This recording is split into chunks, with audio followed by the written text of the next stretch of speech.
Okay, now we're on to 2 Samuel chapter 3. Wow, do we got a lot we're going to go over in this chapter. This is such a crazy chapter. So talk about soap opera. This is what we get today. So let's jump in. Verse 1. Now there was a long war between the house of Saul and the house of David. But David waxed stronger and stronger, and the house of Saul waxed weaker and weaker. Now remember, David is the king of Judah at this point. So Judah around Jerusalem and that area is with him. Everybody else is still with Saul's family. Ishbosheth, I think is how I say it, is Saul's son who has taken over the kingdom of Israel. But the tribe of Judah has made David their king, basically. And so that's this kind of internal civil strife that's going on. Verse 2, and unto David were sons born in Hebron, and his first was Amnon of Ahinoam the Jezreelitess, the second Chileab of Abigail, the wife of Nabal, the Carmelite, and the third Absalom, the son of Maacah, the daughter of Talmai, king of Geshur, and the fourth Adonijah, the son of Haggith, and the fifth Shephatiah, the son of Abital. Oh man, the sixth Ithream of Eglah, David's wife. These were born to David in Hebron. So he's got several sons by different wives, basically. He has these kids. Verse 6, and it came to pass, while there was a war between the house of Saul and the house of David, that Abner made himself strong for the house of Saul. So Abner, remember, he was Saul's general, lead general for the army. He is really digging in for Team Saul, basically. Verse 7, and Saul had a concubine whose name was Rizpah, the daughter of Aiah, and Ishbosheth said to Abner, wherefore hast thou gone in unto my father's concubine? So on top of Saul's wives, he had a concubine. And Ishbosheth, Saul's son, who's taken over, remember Saul has died, he goes to Abner, he's accusing Abner of sleeping with his father's concubine, basically. And this is going to cause some consternation, because if you are trying to, for a man to sleep with the royal concubines is kind of akin to they saw that similar as trying to take over the kingdom, basically. So he's being accused of a very treasonous crime, basically. Verse 8, then was Abner very wroth for the words of Ishbosheth. So Abner's offended at this and said, am I a dog's head, which against Judah do show kindness this day unto the house of Saul thy father, to his brethren and to his friends, and have not delivered thee into the hand of David, that thou chargest me today with a fault concerning this woman? So what he's saying when he said, am I a dog's head, that's kind of a slang, if you will, back then, of basically saying, am I a traitor? Am I a traitor to my kingdom, basically? And he's saying, look, I have been a loyal servant to your father, to the house of Saul, to the nation of Israel. Why are you accusing me of treason when I have been very loyal to you?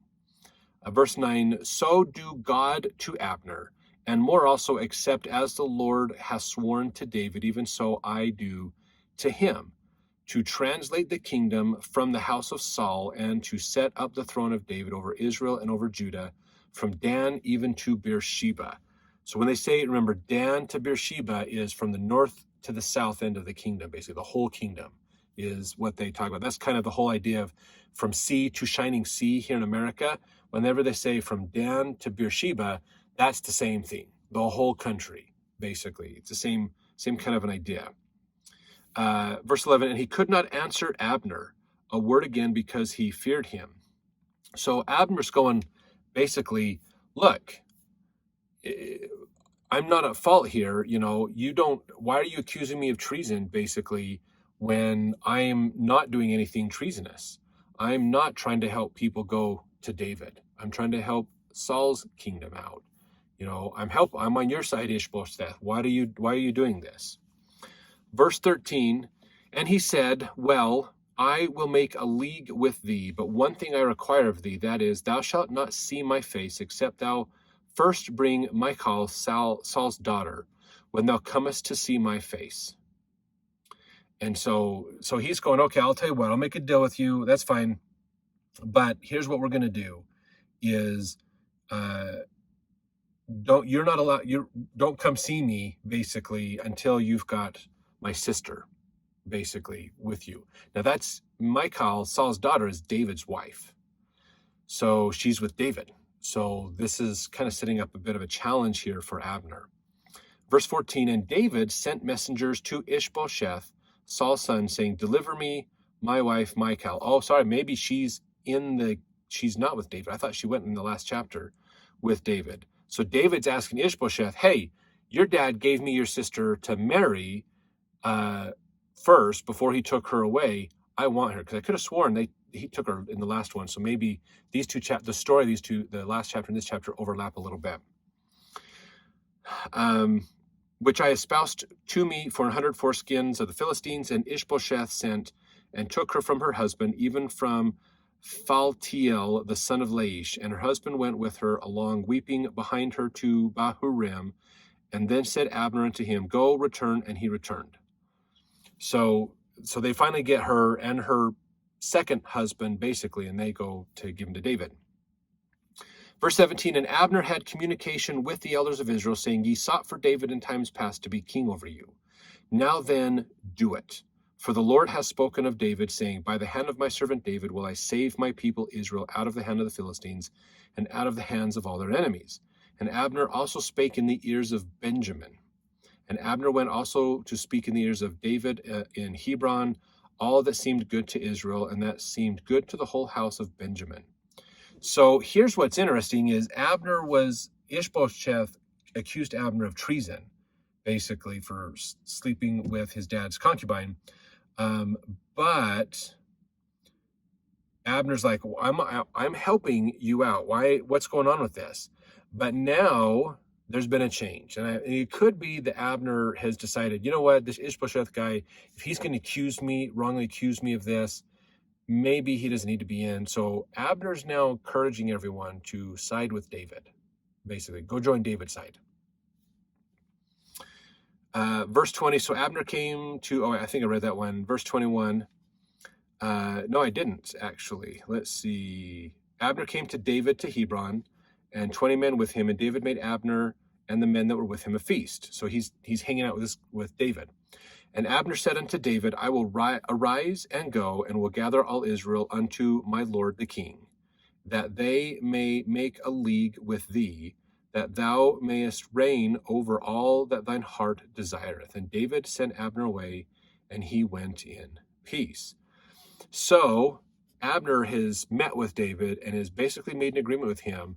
Look, you should be the king. This Ishbosheth guy is crazy as his dad is. Let's get rid of him, and you should be the king. So Abner really is being treasonous to Ishbosheth, but there's a good chance that, they say that acorn doesn't fall far from the tree. So Ishbosheth maybe has some similar mental problems, whether inherited or learned from his dad, we don't know, but maybe Ishbosheth has some problems himself with people who he kind of gets this idea of people are out to get him. Verse 24, then Joab came to the king and said, what hast thou done? Behold, Abner came unto thee. Why is it that thou hast sent him away, and he is quite gone? So Joab's gone to Ishbosheth going, what's up with you and Abner? What's happening with this? Verse 25, thou knowest Abner, the son of Ner, that he came to deceive thee, and to know thy going out and thy coming in, and to know all that thou doest. And when Joab came out from David, he sent messengers after Abner, which brought him again from the well of Sirah, but David knew it not. So Joab is talking, it looks like Joab, when it says in verse 24, Joab came to the king, he's talking about David, because he just left David as well. So now in verse 26, And so Joab's going to David going, why are you dealing with Abner? Don't you know that he is the other guy? He's with King Ishbosheth. And they sent messengers after Abner to bring him back, but David didn't realize that they were bringing him back. Verse 27, when Abner was returned to Hebron, Joab took him aside in the gate to speak with him quietly, and smote him there under the fifth rib, that he died for the blood of Saul, his brother. Now that goes back several chapters. In fact, I believe that's towards the end of 1 Samuel, where Joab's brother, remember, was fighting against Israel. That was one of those big battles between David's army and Israel's army. So Judah and Israel, and Israel was sent fleeing because David's army was winning. And remember, Abner's he's a very well decorated military person. So he was fleeing away, and Saul was pursuing him and about to gain up on him. And Abner's like, why are we doing this? This is stupid. What's going on? But because Abner is a little bit smarter than Saul, he turned and was able to get his spear in there and get him.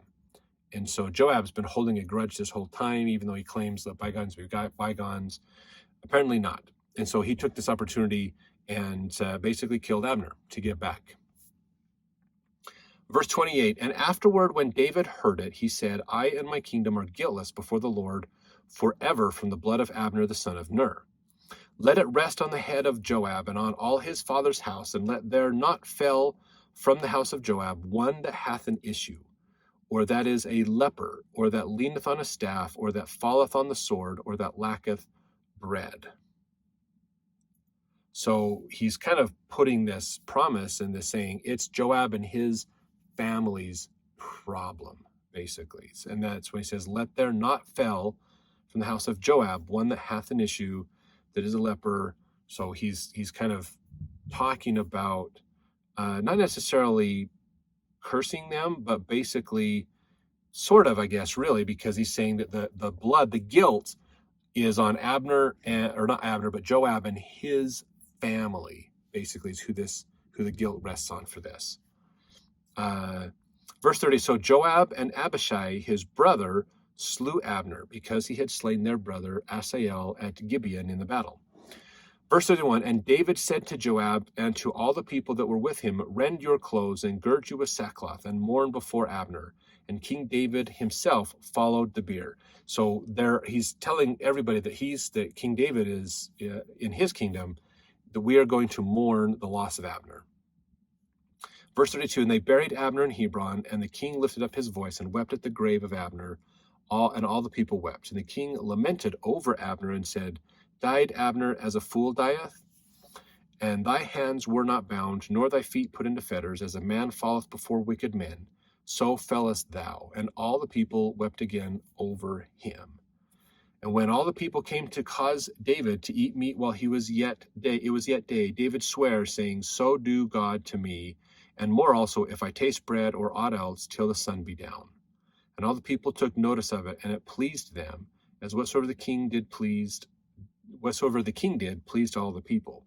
So they're following him. He's fasting, basically, going, I'm not going to eat till the sun goes down, basically, on Abner. So everybody else goes, okay, we're going to follow suit, basically. Verse 37, for all the people and all Israel understood that day that it was not of the king to slay Abner the son of Ner.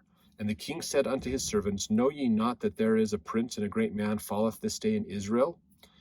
And I am this day weak, though anointed king, and these men, the sons of Zeruiah, be too hard for me. The Lord shall reward the doer of evil according to his wickedness. So Dave's going, I didn't do this. I didn't encourage this. I didn't promote this. I didn't know anything about this plan. Joab and his family is responsible for this, and God will punish them and take care of them for this. So crazy stuff going on in Israel at this time. Oh man, some nutso things. They had soap operas and dramas back then too, apparently. So let's jump into chapter 4 and see how all these issues resolve and get things taken care of for Israel.